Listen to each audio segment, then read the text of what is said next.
കുറേ നാളുകൾക്ക് ശേഷം ഒരു പഴയ കൂട്ടുകാരനെ കണ്ടു. നല്ല ഘനഗാംഭീര്യമുള്ള ശബ്ദമുണ്ടായിരുന്ന അദ്ദേഹത്തിൻ്റെ ശബ്ദമൊക്കെ പോയിട്ടുണ്ട്.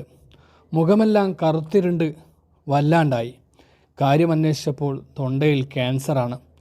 തൊണ്ടയിൽ ക്യാൻസർ വരാൻ സാധ്യതയുള്ള ദുശ്ശീലങ്ങളൊന്നും ഉണ്ടായിരുന്നില്ല അദ്ദേഹത്തിന്. എന്നിട്ടും എന്തേ ഇങ്ങനെയെന്ന് എനിക്ക് സങ്കടം തോന്നി.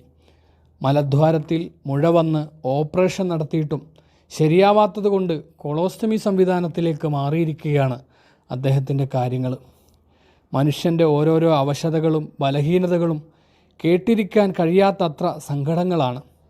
കയ്യിലുണ്ടായിരുന്നതൊക്കെ എടുത്ത് ഞാൻ അദ്ദേഹത്തിൻ്റെ കയ്യിൽ പിടിപ്പിച്ച് നടന്നു പോരുമ്പോൾ എന്നോടൊപ്പം അയാളും കരയുന്നുണ്ടായിരുന്നു.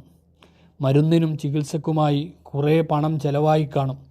ഇനിയും ജീവിതാവസാനം വരെ തുടരുന്ന ചികിത്സക്ക് ആവശ്യങ്ങളേറെയാണ്. എല്ലാറ്റിനുമിടയിൽ ഉറച്ച വിശ്വാസവും തകരാത്ത മനോധൈര്യവുമായി വേദനകളെ കടിച്ചമർത്തി ജീവിക്കുന്ന ഒരുപാട് ജന്മങ്ങളുണ്ട്. നമുക്കവരോട് ഐക്യപ്പെടാതിരിക്കാനാവില്ല.